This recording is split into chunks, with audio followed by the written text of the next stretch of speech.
Rekaman kamera pengawas ini memperlihatkan pencurian tempat sampah dustbin di toko distributor alat kesehatan di Sukabangun 1, Kecamatan Sukarami, Palembang.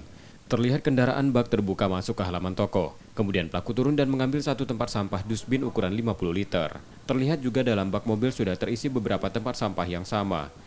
Karyawan toko menerangkan, pencurian terjadi dini hari, diduga dilakukan 2 orang. Kalau pelakunya ini ada orang 2, Kak. Satu di mobil, satunya ngangkat.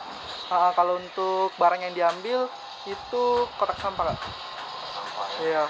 Langsung diangkat mobil itu kendaraan pickup ya? Iya. Nomor polisi pun kita terlihat. Kejadian jam berapa?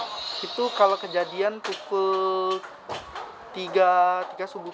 Berapa kotak sampah? Iya, kayaknya udah berapa kotak sampah dari tempat-tempat lain gitu, Kak. Dari kotak sampah? Iya. Pencurian di daerah tersebut sering terjadi dan meresahkan. Reski Oktora, Muklas Diferensial, Kompas TV, Palembang, Sumatera Selatan.